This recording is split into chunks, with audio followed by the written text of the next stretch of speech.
Hey everybody, Juan here, welcome back. For this clip, I wanted to showcase a part of a stream that I did that as we were playing Star Wars Episode 3, Revenge of the Sith for the PlayStation 2, we got asked a question about the shift to the new console generation. What do we need to be persuaded to make those new purchases? And throughout the conversation, we talked about subscription services, the positive sides, the negative ones, so I whipped up a highlight to carry over that conversation to this channel. Based on just everything they're doing with the Xbox One X, Xbox Series X Enhanced or something, I'm almost ready to tap out of like the next generation at launch, just because I really don't have many reasons to jump right now. I don't know about Keith. Yeah, I'm kind of in the same boat. The thing that I want to see the most of is what they're going to do to... Because right now, in my opinion, Microsoft has Game Pass as a giant competitive edge right now. If they show more of that, if they show more of like, hey, how do I, like, how are they going to expand Game Pass? What are they going to add to it? What's a reason to get that box with Game Pass above... or like instead of just getting a PS4? That's the stuff I'm interested in. Like, I'm not even that interested in seeing all the new games right now because, hey, guess what? Yeah. They look great and we don't know how they're going to play till like a year from now anyway. So it's exciting, but it's not as exciting as I'd like it to be. And I'm kind of with you right now where I'm in no rush to get either an Xbox or a PS5. I still haven't made my choice yet, but I'm leaning more towards the PS or the new Xbox. I think with Game Pass, as you mentioned, is like they got to do something with PlayStation Now.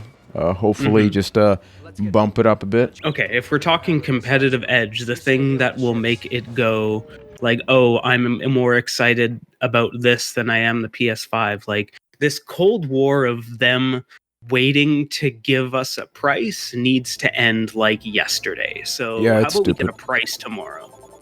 So we can at least set our expectations. Like I'm pretty confident it's going to be a $400 or $500 machine, but I'd like to know that for sure. I think they're just waiting for one of them to reveal first, for the other one to just slightly undercut at a loss or something. Yannick writes, Rocket League will go free to play, but it will not be available anymore on Steam, only on Epic Game Store.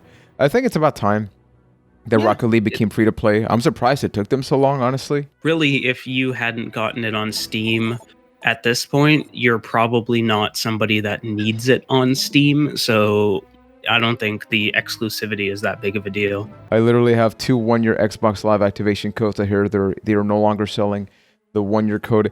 Yeah, so they're sticking to subscription services, which is nothing new, and I think everybody knew that was going to happen eventually. It's just that now isn't it just a Game Pass Ultimate at this point, where it's all lumped into one thing? Yeah, because it's going to include xCloud as well, so not just what it has now. So you're technically going to get more, but there's no that annual fee anymore. So you got to just fork up the money. For what you get with the Game Pass Ultimate, it's a pretty good deal.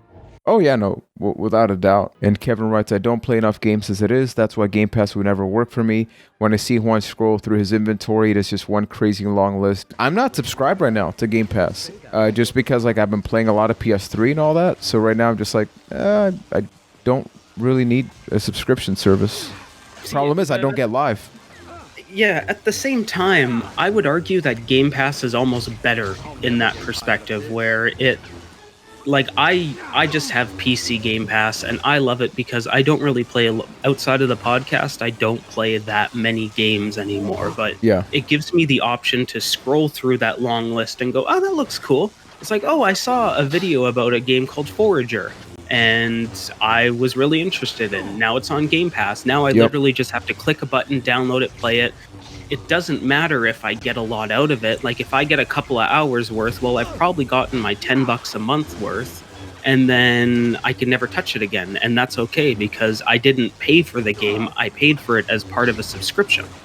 Exactly. No, so I think it's just a matter of if you want to play the latest, it is difficult because then you're getting both Game Pass, but you're also getting that. It is tricky where that does add up, and but then you do have people like me that, you know, going back to this game a bit there, that it's super cheap to go back and play a lot of older games, and to me, I know I'm in the minority, but I'm having so much fun going back to these games that I'm kind of just like, if there's a new game on Game Pass that's available, like Streets of Rage 4 when that came out, then I'll subscribe to a month, play it, and maybe play a couple of other games and feel good, and maybe unsubscribe a month later or something like that, right? So hopefully you enjoyed that clip of that conversation about the Xbox Series X, the PlayStation 5, the shift to a subscription-based future that right now it seems like it's a bit of an optional thing that you can opt out of, but it does seem that this may be the future of video games, that maybe you don't necessarily spend